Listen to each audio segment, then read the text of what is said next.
Kabi-kabila ang rallies at bumabagyo ang social media ngayon at ang subject ay ang dating presidente ng ating bansa na si ex-President Rodrigo Roa Duterte.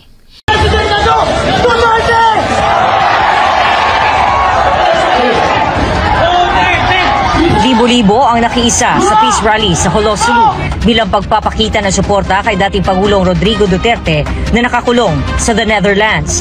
May mga nagmarcha rin sa Bugao, Tawi-Tawi para hilingin na mapauwi na sa bansa ang dating Pangulo. May mga nagtipon din sa Isabela City sa Basilan. Gayon din sa Zamboanga del Sur kung saan nagpailaw ng mga flashlight at nag-alay pa ng kanta. Gabi-gabi rin ang prayer rally sa Davao City. May mga Duterte supporters ding nagprotesta sa Iligan City at nagsunog pa ng ilang larawan ni Pangulong Bongbong Marcos. Sa Mandaue City sa Cebu, daan-daan ang dumalo sa candlelighting at interfaith prayer para ipanalangin ang dating Pangulo. Nahahati ang opinyon ng mga netizens. Sari-saring emosyon ang mararamdaman mo pag nabasa mo ang kanilang mga iniiwang comments at statements sa kanilang mga social media accounts. Marami ang nalulungkot, nagagalit, may iba naman na natutuwa at may iba na nanatiling neutral ang pananaw. Noon kasi March 11, 2025 ay inaresto si dating President Duterte ng PNP dahil sa lumabas ng warrant of arrest mula sa ICC o International Criminal Court. Ang nasabing warrant ay napasakamay ng Interpol. Warrant of arrest issued by the ICC for crimes against humanity. Sir, you have the right to remain silent. You have the right for counsel of your choice. Anything you say may be used for and against you in a court of law. And I want to ask you, sir, if you understand these rights. Bakit nga ba hinuli ng ICC si dating President Rodrigo Roa Duterte? Saan nagsimula ang patong-patong na kaso na isinampa sa kanya ng International Court? Maliban sa pagiging isang sikat na presidente at mayor ng Davao, kilala mo ba ang dating presidente na si President Rodrigo Roa Duterte? Samahan niyo po akong talakayin ang buhay ng isa sa pinakamaimpluwensyang tao sa ating bansa.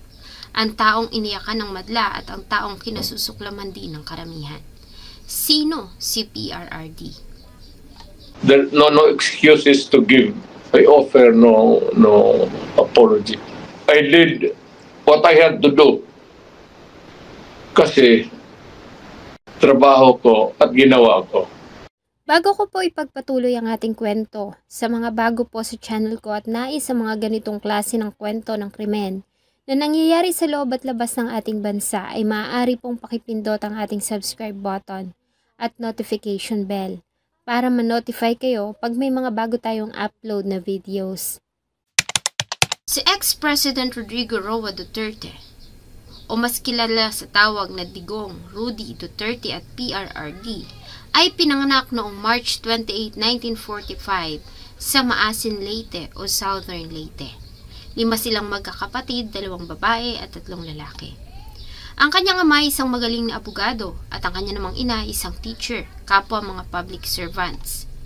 Di naglaon ay pinasok din ng kanyang ama ang politika nang mahal itong mayor ng kanilang bayan. Nanatili ang pamilya sa Danau, Cebu hanggang sa tumungtong siya ng 4 na taon. Nang manalo ang kanyang ama bilang provincial governor ng noon ay di pa nahahati na lalawigan ng Davao, ay lumipat ang pamilya sa Davao City kung saan na sila nanirahan hanggang sa kasalukuyan. Bagamat anak ng mga kilalang tao ay lumaki si dating president tulad ng ibang bata. Naglalaro sa lansangan, gumugulong sa damuhan at tumatakbo sa maputik na palayan. Nang matuwa ng atensyon ng kanyang ama sa politika, ay naiwan ang pangangalaga sa kanilang magkakapatid sa kanyang ina. Kaya naman malaki ang naging impluwensya nito sa kanya. Magkaiba kasi ang pananaw ng mga magulang sa politika. Ang kanyang ama noon ay panatiko ng mga Marcos, samantalang ang kanyang namang ina ay tumutuligsa sa administrasyong Marcos. Kaya naman hati ang pananaw niya sa nagpamumuno noon ni dating President Ferdinand Marcos Sr. Noong 1956 ay nagtapos siya ng elementarya sa Santa Ana Elementary School sa Davao City. Tulad ng palagi niyang sinasabi sa national TV, ay naging pasaway din siya noong kanyang kabataan. Lalo na nga nung tumuntong siya ng sekundarya. 2 beses kasi itong na-expel sa paaralan. Nang ma-expel siya sa Ateneo de Davao, ayon sa kanyang salaysay, ay inabuso siya ng pare na namamalakad sa nasabing paaralan.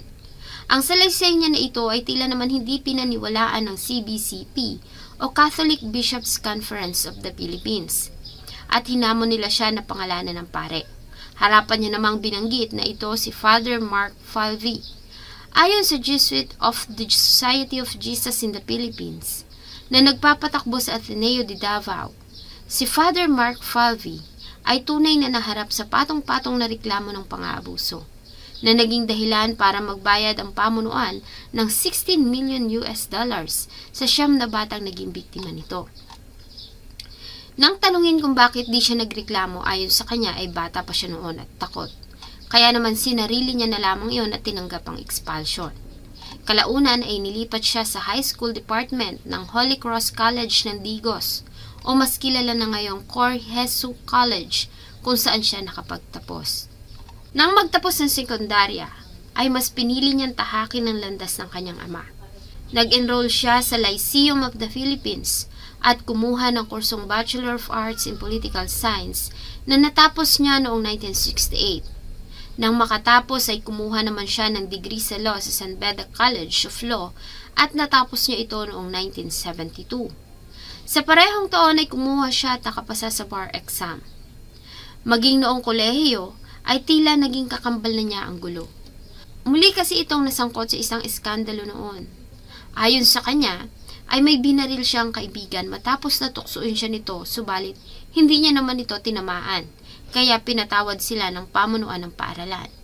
Subalit ang pahayag niya na ito ay pinaliwanag ng isa sa mga nakasaksi sa pangyayari at kapwa niya noon mag-aaral ng San Beda. Alam mo, abusado kasi. Every time yung slur, "Oy, Bisaya, dito." Ano dyan sa ilaw na yan? Yan unang kasuntukan ng Tanggendo. Ayan yung, okay na. Nung nag-brad na kami, patayan, kagaya ng mga Muslim, mga Moro. Yan nila, budi. Kung ako ang magbiro, okay sa kanila yan. Kasi kami lang. Pero pagka yung gano'n, hindi ka naman Moro, huwag yan kasi. Pero kami, itong gano'n ito, sige, mga Bisaya, nagtakalat sa mundo. Kasi lang yan. Minsan, magtatapos na kami, nag-graduate na kami, binitayan ko siya, sabi ko, ito may tama to sa akin bago kami maghiwalay-hiwalay sa San Beda. Ginagawa niya, kasi sa koridor kami, papasok. Sabi ko sa kanya, putang ina mo, pag tinamaan ako na, babarilin kita. Putang tinamaan na ako sa ilong. I beg. Expect. Ayon sa retired labor arbiter na si Arthur Amansek, sa programa ng 24 Oras, ang lalaking tinutukoy ni dating president ay ang matalik nitong kaibigan na si Octavio Goco. Noong panahon nila, ayon sa kanya, ay normal lang ang pagdadala ng baril sa eskwelahan, lalo na nga sa kanila ng mga estudyante ng law. Nagkaroon ng biruan at asaran ng magkaibigan at nagkatuwaan, kaya naman nag-agawan ng mga ito sa baril na aksidenteng pumutok at tumama sa sahig na noon ay gawa pa sa kahoy. Matapos noon ay nanatili umanong matalik na magkaibigan ng dalawa. Naging ugali na umano ni PRRD ang pag-ako sa kasalanan kahit hindi siya ang may gawa para umiwas sa mas marami pang katanungan. Nang makapagtapos ng law, ay nagtrabaho siya bilang professor sa National Police Academy at naging member ng organization Nationalist Alliance for Justice, Freedom and Democracy. Naging special counsel din siya ng City Prosecution Office ng Davao City mula 1977 hanggang 1979. Naging 4th Assistant City Prosecutor mula 1979 hanggang 1981. 3rd Assistant City Prosecutor mula 1981 hanggang 1983 at 2nd Assistant City Prosecutor mula 1983 hanggang 1986. Tulad ng ibang kalalakihan ay marami din ang mga kababaihan na nabighani kay PRRD noon. Hanggang sa makilala niya ang isang German-American na flight attendant na si Elizabeth Zimmerman. Nagpakasal ang dalawa noong 1973 at binayayaan naman sila ng 3 anak. 1975 isinilang ang panganay na si Paulo O. Pulong. Ang ating former president na si Sara O. Inday ay pinanganak naman noong 1978 at ang bunso na si Sebastian Ubaste noong 1987. Tulad ng ama ay naging aktibo din ng 3 at pinasok ang politika. Tulad ng ibang mga kalalakihan, aminado si PRRD na naging mapusok siya sa mga kababaihan, dahilan para masira ang kanyang pamilya. Noong 1998 kasi ay nag-file si Elizabeth Zimmerman sa Regional Trial Court ng Pasig para ipawalang bisa ang kanilang kasal. Ni minsan na hindi dumalo si PRRD sa mga pagdinig at hindi rin siya nagpasa ng contest sa petisyon ng kanyang asawa. Kaya naman makalipas ang 2 taon ay napawalang bisa ang kanilang kasal. Kahit na nagtapos ang 27 years na buhay mag-asawa, ay nanatili namang matalik na magkaibigan ng dalawa. Patuloy silang nag-uusap at nagsasama sa mahalagang okasyon para sa kanilang mga anak. Sinuportahan din siya nito sa kanyang pagtakbo sa politika, maging nang manalo siya bilang pagkapangulo ng ating bansa. Pabiro pa nga niyang sinabi sa media na magaling na leader si PRRD, subalit hindi naging magaling para alagaan ang kanyang pamilya. Just a chance of your love story, Mayor. There's no chance. It's happening now. If you can talk to God, then maybe. Ma'am, reaction dun sa second chance. Second chance. Meron ba? Hindi, Dr. Hindi. Follow up lang. Friends, ever since Friends naman? about because we are also married sa church, not only sa civil, but also church. So, in my situation, I think I'm still married.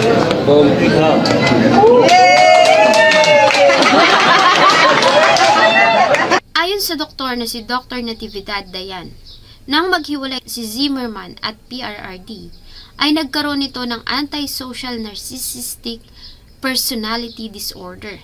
Malaki ang naging apekto ng paghihiwalay nilang mag-asawa kay PRRD noon. Naging magagalitin nito, mahina ang pasensya at nawalan nito ng pakialam sa nararamdaman ng ibang tao. Hanggang sa makilala niya ang dating nurse na si Shelito Salvador Avacenia. Nakilala niya ito nang sumali itong mutya ng Davao noong 1988. Biniyayaan ng 2 ng anak na babae sa katauhan ni Veronica o Kitty Duterte. Bagamat nagkaanak ay hindi kinasal ang 2, kaya naman nang maging pangulo si PRRD ay hindi siya tinuring na First Lady. Ang nasabing titulo ay dapat sana mapupunta sa babaeng anak ni PRRD na si Vice President Sara Duterte. Subalit tinanggihan nito iyon. Ganun pa man ay ginawa pa rin ni Avacenia ang mga duty ng pagiging First Lady, lalo na nga nang bumisita si Japanese Prime Minister Shinzo Abe noong ginanap ang 30th ASEAN Summit noong 2017. Si PRRD meron na ngayong 11 mga apo at 2 great-grandchildren o apo sa tuhod. Kalahati sa mga ito ay mga Kristiyano at ang kalahati naman ay Muslim. Taong 2019 ay pinanganak ang batang si Mira. Nasa pangangalaga ni PRRD at Avacenia, bagamat walang malinaw na impormasyon kung anak ba nila ito o apo. Sa pagtatapos ng People Power Revolution noong 1986, ay itinalaga si PRRD ni dating President Corazon Aquino bilang Vice Mayor ng Davao City. Muli naman siyang tumakbo noong 1988 election sa ilalim ng Lakas Davao at nanalo sa lamang na 6,000 votes. Dito na nagsimula ang pagpasok ni PRRD sa magulo at komplikadong mundo ng politika. Sa loob ng 22 years, ay nanungkulan siya bilang mayor, vice mayor at congressman ng Davao City. Sa kanyang pamumuno ay tumaas ang ekonomiya ng Davao at mula sa magulong lugar ay isa ito sa mga naging safest na lungsod sa buong Pilipinas. Tumaas din ang rank nito sa malinis na pamayanan.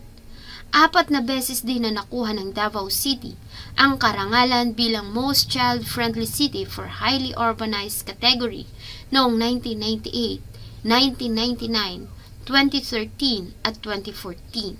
Lahat iyon ay sa ilalim ng kanyang pamamahala. Pinagbawal niya ang pagbebenta ng alak mula 1:00 ng madaling araw hanggang 8:00 ng umaga. Pinagbawal niya din ang paninigarilyo sa publiko. Pinalagyan niya ng mga high-definition na CCTV ang mga matataong lugar ng lungsod na siya ring ginawa niya nang umupo siya bilang Pangulo. Nagawa niya ring pag-isahin ang iba't ibang tribo at political group sa Davao, maging ang Lumad at Moro. Nakapag-file siya ng 64 measures, kabilang na dito ang 45 na mga bills. Isa sa mga ito ay naisabatas na ngayon, ang Republic Act No. 8969. Noong 1999 ay sinubukan niyang mag-resign sa pagiging mayor ng Davao, matapos na masangkot ang kanyang panganay na anak na si Paulo sa isang iskandalo. Nambugbog kasi ito ng isang hotel guard. Subalit ang kanyang resignation ay hindi tinanggap ng noon ay House Speaker na si Manny Villar at dating President na si Joseph Estrada. Dahil sa mabilis na pagyabong ng Davao City ay naging matunog ang pangalan ni PRRD. Mas lalo pa nga siyang nakilala nang magpadala siya ng rescue teams at medical teams sa Tacloban noong 2013 nang salantay nito ng bagyong Yolanda. Nagbigay din siya ng tulong sa mga naging biktima ng lindol sa Bohol at Cebu. Dahil sa pagiging mahusay na leader, ay naagaw ni PRRD ang atensyon ng PDP Laban Party. Sila ang kumumbinsi dito na tumakbo itong Pangulo noong 2015. Bago pa man ay lumabas na ang kanyang pangalan sa Pulse Asia poll na pangatlo sa mga preferred presidential candidate. Nangunguna noon si Senator Grace Fo at Vice President Jejo Marbinay. Ganun pa man, sa tuwing i-interviewin ng media, ay paulit-ulit nitong tinanggihan ang alok na tumakbo siyang Pangulo dahil sa dalawang kadahilanan. Una ay ang kawalan ng sapat na pondo at pangalawa ay ang pagtutol ng kanyang pamilya, lalong-lalo na nga ang anak niyang si Vice President Sara Duterte. Ngunit sa paglipas ng araw ay bigla na lamang inanunsyo ng PDP Laban noong October 29 ang pag-atras ng kanilang kinatawan na si Martin Dino. Sa halip ang kanilang inindorsong Pangulo ay si PRRD. Noong May 30, 2016 ay prinoklama siya ng 16th Congress of the Philippines bilang Pangulo ng ating bansa. Nanalo siya sa lamang ng 6.6 million votes mula sa pinakamalakas niyang katunggali na si Mar Rojas. Sa edad na 71, si PRRD ang naging pinakamatandang tao na naiboto bilang Pangulo ng ating bansa. Siya rin ang kauna-unahang local chief executive na diretsong na-elect bilang Pangulo at kauna-unahang Bisaya na naging presidente na nagmula sa Mindanao. Rodrigo Roa Duterte do solemnly swear that I will faithfully, conscientiously fulfill my duties as President of the Philippines. Sa kanyang unang 100 araw na pamumuno bilang Pangulo, ay nagawa niyang makapag-issue ng Executive Order on Freedom of Information. Nag-launch din siya ng malawakang kampanya laban sa illegal na droga.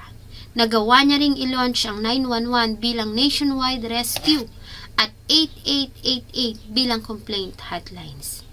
Tinaasan niya rin ang sahod ng mga sundalo at pulis. Nilimitahan niya din ang pagbisita ng US troops sa ating bansa at sa halip ay nakipagkasundo sa Russia at China. Itinaas niya ang tax sa mga alak at sigarilyo para pondohan ang Universal Healthcare Act at mabawasan ang pagkakaroon ng karamdaman dahil sa paninigarilyo at pag-iinom. Nilaunch din ng kanyang administrasyon ang infrastructure program na tinawag nilang Build, Build, Build. Kabilang sa mga ito ay ang Subic to Clark Railway, North to South Commuter Railway, mula New Clark City hanggang Calamba, Laguna, ang Metro Manila Subway, ang expansion ng Clark International Airport, ang Mindanao Railway mula Tagum, Davao, Digos at ang Luzon Spine Expressway Network. 12 sa mga nasabing proyekto ang natapos samantalang 88 ang nasa advanced stage na nang ipasa sa sumunod na administrasyon.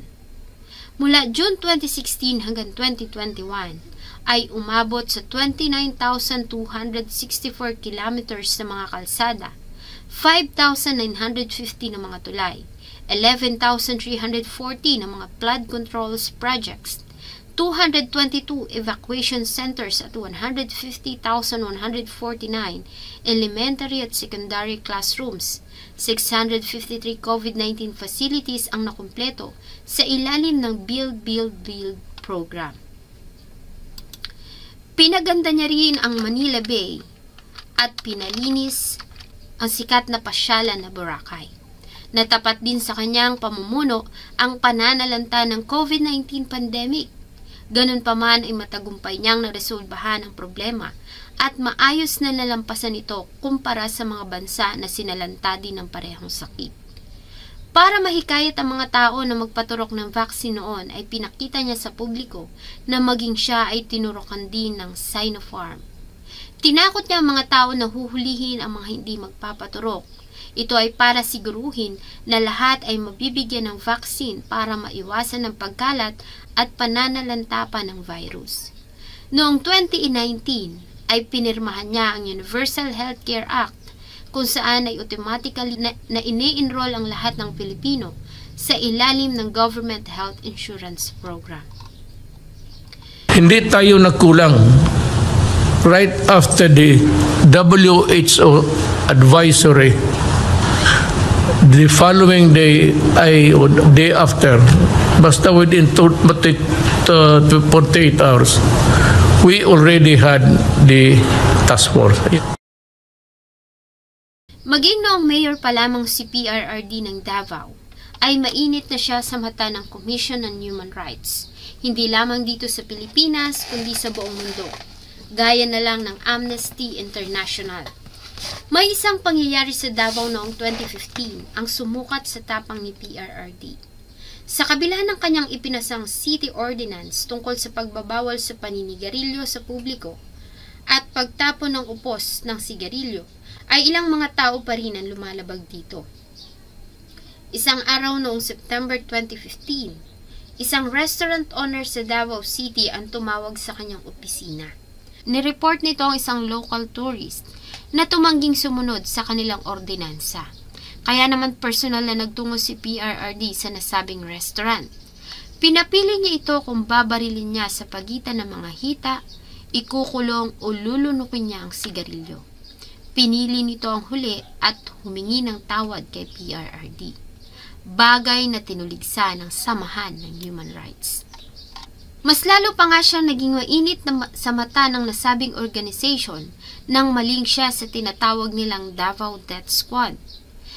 Sa ginanap na United Nations General Assembly of the Human Rights Council noong April 2009, ay inakusahan nila siya na nasa likod ng mga hindi umano makataong pagpatay ng mga kriminal sa Davao, ng mga vigilante na tinawag nila ang Davao Death Squad, na noon ay mayor pa lamang ng Davao.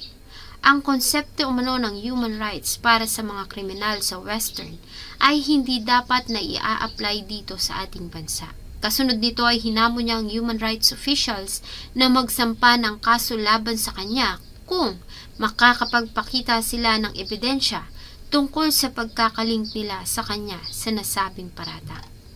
Concern is human rights. Mine is human lives.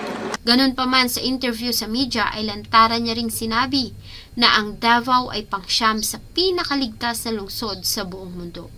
Kung paano niya umano ito nagawa ay dahil pinatay niya ang lahat ng mga kriminal sa lungsod, bagay na tila ba naging pangungutya pa sa human rights.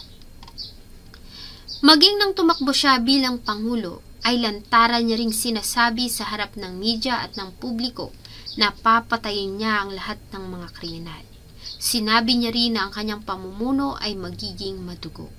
Inilagay niya din ang problema ng ating bansa sa iligal na droga sa focus ng kanyang campaign.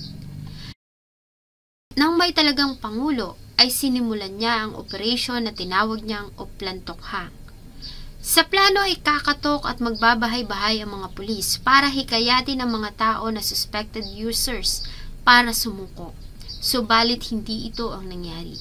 Dahil sa ilalim ng Oplan Tokhang ay maraming mga tao ang isa-isang natatagpo ang nakahantusay sa mga kalye at eskinita lalo na sa Kamaynilaan.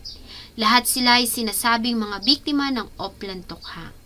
Bagamat ilan sa mga naging biktima ay sinasabing walang kinalaman o anumang pagkakasangkot sa paggamit ng iligal na droga, kaya naman marami ang tumuligsa sa nasabing programa. Ganun pa man ayon kay PRRD noon, lahat ng pulis na makakapatay ng adik na nanlaban ay kanyang patatawarin dahil umano sa ginawa lamang nila ang kanyang tungkulin.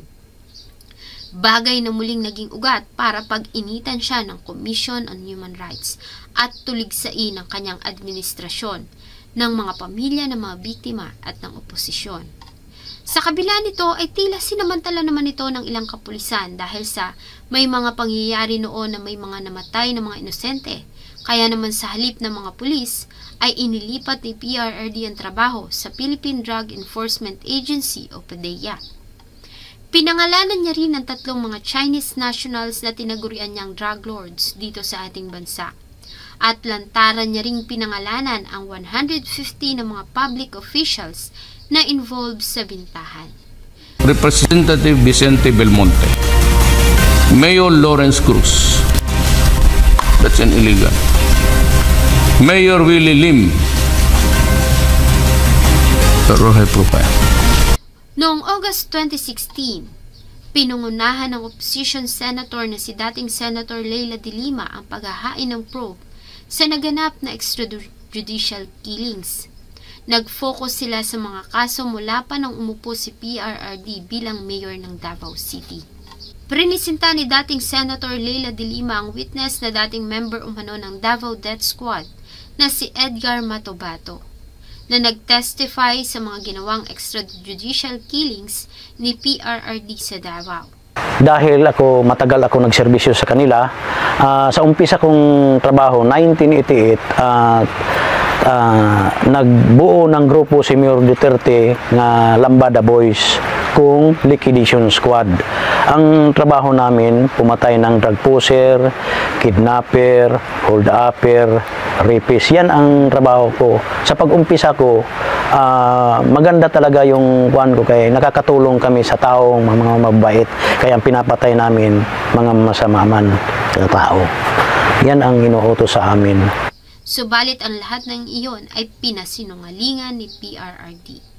Dahil sa kakulangan ng sapat na ebidensya ay nabasura ito noong October 2016. Makalipas lamang ang ilang buwan ay nagbago ang ikot ng hangin dahil inakusahan naman ni PRRD si dating Senator Leila de Lima tungkol sa laganap na bintahan ng illegal drugs sa ating bansa noon.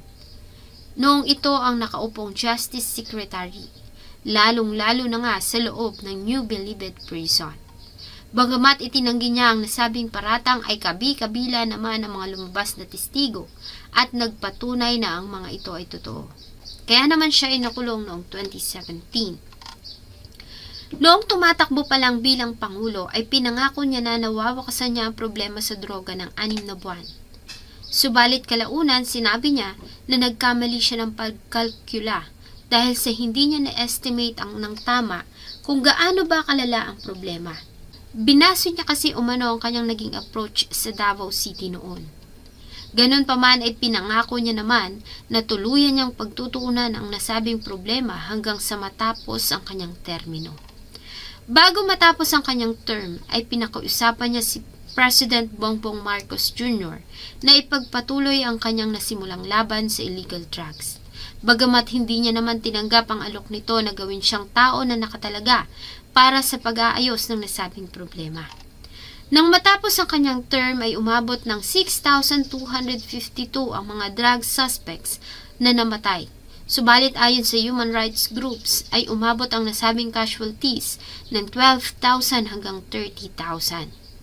Kabi-kabilang international publications at media companies ang tumuligsa sa kanyang naging pamamaraan. Noong June 19, 2018, 38 member ng nagkakaisang mga bansa ang naglabas ng kanilang statement sa pamamagitan ng United Nations Human Rights Council. Lahat sila ay nanawagan na itigil na ni PRRD ang mga pagpatay at nanawagan sila na imbestigahan ang mga naganap na human rights abuses. Sa kanyang pamumuno ay 58% ng ating bansa ang diniklara ng government na cleared na sa illegal drugs. April 2017 ay nag-file ang abogado ni Edgar Matobato na si Jude Sabio sa International Criminal Court o ICC ng reklamo laban kay PRRD tungkol sa crimes against humanity. Kaya naman sinimula ng ICC ang preliminary examination. January 2020 ay binawi ni Jude Sabio ang kanyang allegations at nakiusap sa ICC na i-dismiss ang kaso. Subalit ni-reject ito ng ICC dahil sa ayon sa kanila, pag napasa kamay na nila ang mga impormasyon ay hindi na nila ito maaaring sirain at ibalik pa. September 16, 2021 ay formal na sinimula ng investigasyon na nag-focus sa mga krimen na naganap mula 2016 hanggang 2019. Sa kabila ng pagtatap ng kanyang termino bilang Pangulo, ay nanatili si PRRD na aktibo sa politika sa pamamagitan ng kanyang programang Gikan sa Masa para sa Masa, isang talk show na ine-airy ng SMNI. Subalit ang nasabing programa ay nasuspinde. Ayon kasi sa National Telecommunications Commissions ay peke at walang katotohanan ang mga binibigay nilang impormasyon sa publiko.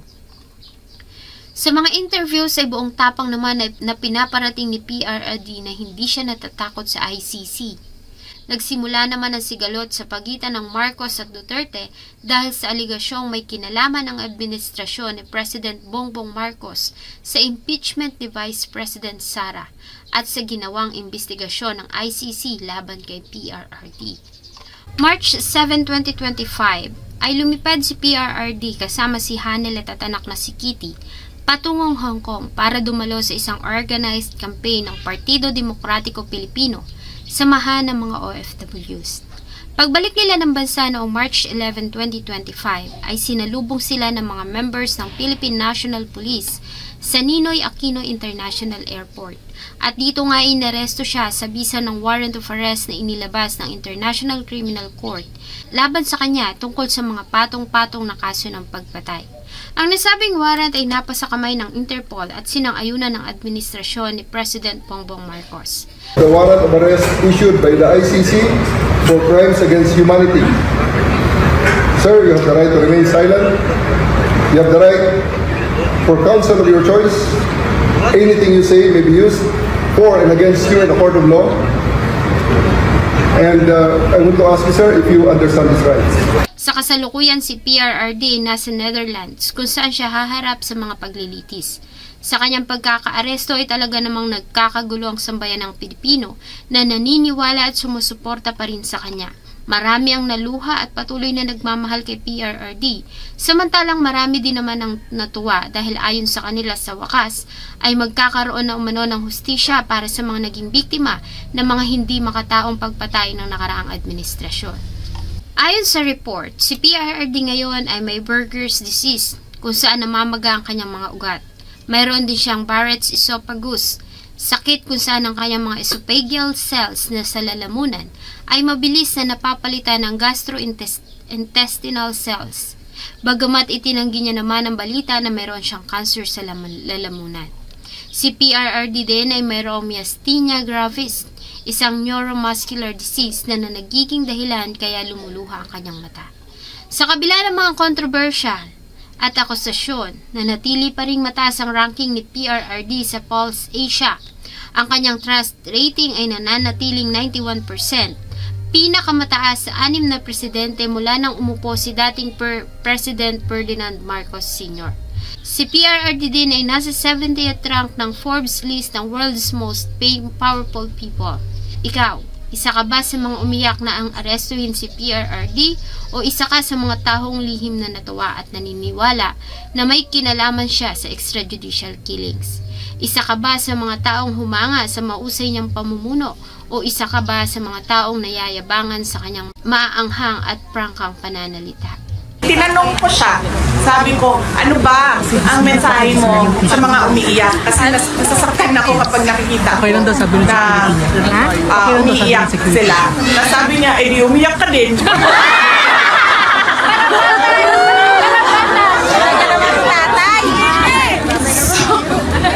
usual na, alam niyo na, yung sense of humor. Sabi niya, umiyak ka din. And sabi ko sa kanya, alam mo, wala akong masasolve na problema kung iiyak ako. Sabi ko, ano lang, kailangan ko lang ngayon ay ang mensahe mo sa kanila para hindi, mabigat sa loob, sa damdamin nila. At sinabi niya na, as a Filipino, I never surrendered my country.